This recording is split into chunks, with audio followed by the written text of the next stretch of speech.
या पूर्ण परिस्थितीचा जर विचार केला, 10 वर्षाचा विचार केला, तर राज ठाकरेंनी अनेक आंदोलनं केली, ती यशस्वी झाली. तुम्ही नाशिकबद्दल जो काही एक ब्लूप्रिंट मांडली होती, त्यातला काहीसा भाग का असो ना, तो यशस्वीपणे तुम्ही तिथे दाखवून दिला लोकांना. आज तो वापरात आला आहे. नाशिकमध्ये इतका विकास करताना कोणताही भ्रष्टाचाराचा आरोप झाला नाही असा तुमचा दावा असताना, माझा दावा नाही. प्रश्न असा आहे, नुसता दावा नाही आहे. विरोधी पक्ष होताच ना. अगदी म्हणजे विरोधी पक्षाने आज जसं मुंबईमध्ये आज विरोधी पक्ष जसे भ्रष्टाचाराचे आरोप होतात, ठाण्यामध्ये होतात, तसा भारतीय जनता पक्ष किंवा शिवसेना किंवा काँग्रेस किंवा NCP ह्यांनी गेल्या 5 वर्षामध्ये कुठचा भ्रष्टाचाराचा आरोप केला?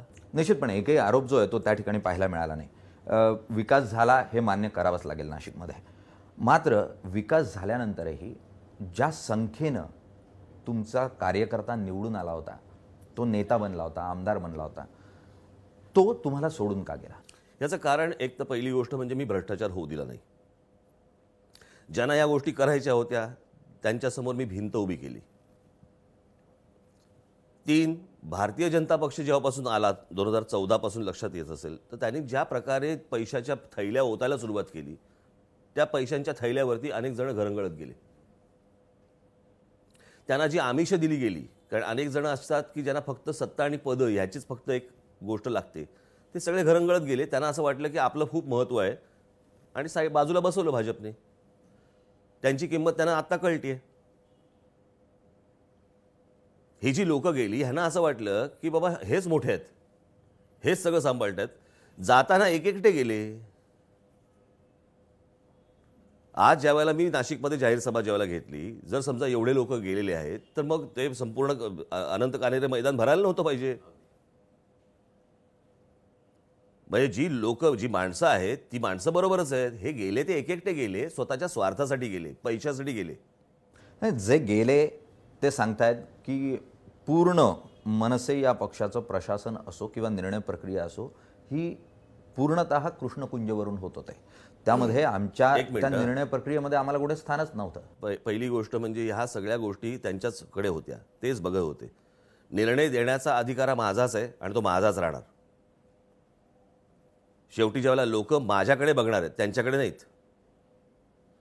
लोकांच्या हिताचं काय करायचंय हे आम्ही जेव्हा सगळे नेते ज्यावेळेला बसतो त्यावेळेला त्या गोष्टी ठरतात. पण त्यांच्या मनासारख्या गोष्टी होऊ दिल्या नाहीत आणि त्यांना जे हवं होतं, काही गोष्टी त्यांचे जे काही टक्के बिक्के, हे मी गोष्ट बंद केली. महानगरपालिका हा ह्यांचा धंदे करायचा विषय नाही आहे. तो लोकांसाठी आहे. लोक कर भरत आहेत, त्याला लोकांना त्याच्या मोबदल्यात गोष्टी दिल्या पाहिजेत. नुसत्या ह्यांची जर दुकानं चालवायची असतील मग मी माझ्या हातात कशाला महानगरपालिका दिली? मी तिथे रिझल्ट दिला पाहिजे. ह्यांची दुकानं चालवण्यासाठी म्हणून महानगरपालिकाने हातात आल्या. अगदी भ्रष्टाचार होऊ दिला नाही, दुकानं चालू दिली नाही म्हणून जर राज ठाकरेंना कार्यकर्ता सोडून गेला असेल, नगरसेवक आणि नेता सोडून गेला असेल तर त्याचं स्वागतच केलं पाहिजे, हरकत नाही. पण एक आक्षेप हाही होता की अनेक वेळेला कार्यकर्त्याला जी रसद लागते स्थानिक पातळीवरचं राजकारण करण्यासाठी, ती रसद ही नेत्यानं वेगवेगळ्या माध्यमातून त्याला पुरवणं गरजेचं असतं. मात्र ही रसद ही फक्त कृष्णकुंजपुरतच मर्यादित राहिली, ती कार्यकर्त्याला मिळालीच नाही. हा जो आरोप आहे, एक मिनिट, आता हा आरोप आहे ना, आता काय काय रसदी पुरवल्या आजपर्यंत आणि काय काय केलं हे तर मी काय सांगू शकत नाही. हे ह्यांना फक्त बोलायचं आहेत या गोष्टी. हे बघा, शेवटी सोडून जाताना काहीतरी बोलावं लागेलच ना. दुसरं काय बोलू शकतात हे? म्हणजे इतकी वर्षे होते तेव्हा रसद पुरत होती आणि शेवटच्या टप्प्यामध्ये रसद बंद झाली, असं काय आहे का? आणि रसद म्हणजे काय? हे या लोकांना शहरांमध्ये कोणाकोणाला काही काही लुटायचे, ज्या प्रकारे ज्या गोष्टी मी बंद करायला लावल्या त्याने ते हर्ट झाले. हर्ट झालात तर झालात. मी हा काही लोकांना लुटण्यासाठी काढलेला पक्ष नाहीये. आणि कामं ज्यावेळेला होतात किंवा कामं ज्यावेळेला घडतात, अनेकदा मला अनुभव असा आहे की लोक स्वतःहून येऊन तुम्हाला पैसे देतात, पैसे उभे करतात. तुम्ही राजकारण म्हटल्यानंतर तुम्हाला पक्ष चालवायला पैसे लागतात, हो लागतात. तुम्हाला निवडणुकीला पैसे लागतात, हो लागतात. पण तुम्हाला ओरबाडून पैसे नाही लागत. म्हणजे उद्या समजा तुम्ही आता चॅनल चालवताय, बरोबर आहे, चॅनलच्या तुमच्या TRP वरती तुम्हाला जाहिराती मिळतात, त्या मिळणारच आहेत, जो तुमचा रेट आहे. पण त्या मिळाव्यात म्हणून जर समजा उद्या तुम्ही ब्लॅकमेल करायला लागलात तर ती चुकीची गोष्ट आहे ना. अगदी. मी ही होऊ देऊ का? होऊ देणार नाही मी. आणि जिकडे जिकडे मला असं जाणवलं की हे कुठेतरी पक्षाचा गैरफायदा घेत आहेत, त्या गोष्ट मी जर समजा अडवायला गेलो आणि त्याच्यानंतर हे जर बाहेर गेले, तर माझ्या मते ही चांगली गोष्ट झाली. अगदी मीही त्याचं स्वागत केलं की निश्चितपणे जर असा कार्यकर्ता दूर जात असेल तर हरकत नाही. मुख्यतः पण अशा कार्यकर्त्याच्या जाण्यानं, दुखावण्यानं जी गती होती इंजिनाची ती मंदावली. तर तो जो नाही, मंदावलेपण मी आहे, तुम्हाला आता तुम्ही सांगतो तुम्हाला, तो योगायोग समजा तुम्ही, की त्याच वेळेला भारतीय जनता पक्षाची लाट येणं, मग ती लोकसभेला असेल किंवा तुमच्या विधानसभेला असेल, त्या विधानसभेच्या लाटेनंतर ह्या सगळ्या गोष्टी घडणं, तर ह्या तर निवडणुका अगोदर झाल्या होत्या ना, हे त्याच्यानंतर लोक गेलेले आहेत ना, तर त्याचा काहीच संबंध नाही त्या पराभवाचा. तो तर त्या लाटेचा विषय. त्याच्यानंतर ह्यांना असं वाटलं की नाही, आपण तिकडे जावं, इथे आपल्याला पैसे मिळतील, इकडे आपल्याला मान मिळेल, सत्ता मिळेल किंवा पद मिळेल. गेले, कोणाला काही मिळालं नाही. आणि या सगळ्या गोष्टींनंतर ते कोण आहेत, काय आहेत, इथे काय त्यांना मान होता आणि तिथे आता त्यांना काय मान आहे, याचा अंदाज त्यांना आलेला आहे सगळ्यांना.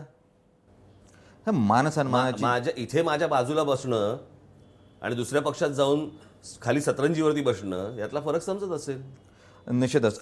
सर, राजकारणात मान सन्मान, विश्वासार्हता या गोष्टी अत्यंत महत्त्वाच्या असतात. जसं आपण सुरुवातीलाही म्हणालो, राज ठाकरेंच्या विश्वासार्हतेला जो धक्का बसला गेल्या काळामध्ये, युटर्नचं मी म्हटलं, तुम्ही निश्चितपणे युटर्न घेतला नाही, त्याची जी काही यश होतं ते यश तुम्ही सांगितलं.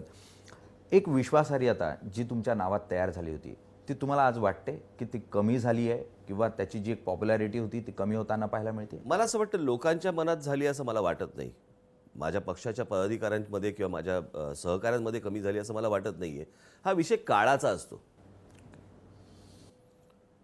जर ती विश्वासार्हता कमी झाली असती किंवा मी जर समजा तो विश्वास गमावला असता किंवा माझ्यातच तो विश्वास नसता, तर मला असं वाटतं कामाचं प्रेझेंटेशन द्यायची ताकद माझ्यात नसती.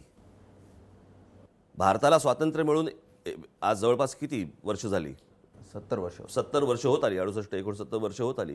इतक्या काळामध्ये पहिल्या 5 वर्षामध्ये आपण काय काम केलं ह्याचं प्रेझेंटेशन देणारा मला असं वाटतं माझा पहिला पक्ष असेल.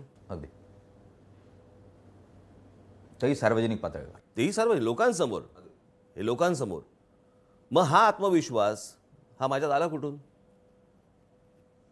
आणि लोकांनाच आज समोर दिसतंय ना.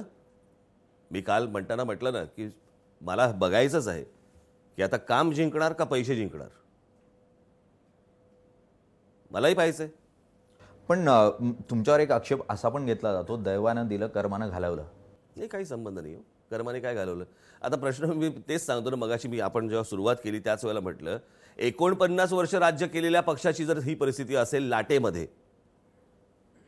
तीच भारतीय जनता पक्षाची लाटेमध्ये काय परिस्थिती होती? 2 खासदार आले होते ना. आज पण भारतीय जनता पक्षाची जर समजा तुम्ही परिस्थिती पाहिली तर 52 साली जन्माला आलेल्या पक्षाला आजही उमेदवार सापडत नाहीयेत. बरं, मला जे विचारलं जातं की राज ठाकरेंची संघटना बांधणी कमी पडली का, मग भाजपचं काय करायचं? त्यांच्याकडे तर उमेदवार पण नाही आहेत, त्यांना दुसऱ्या पक्षातले आणावे लागतात पैसे देऊन.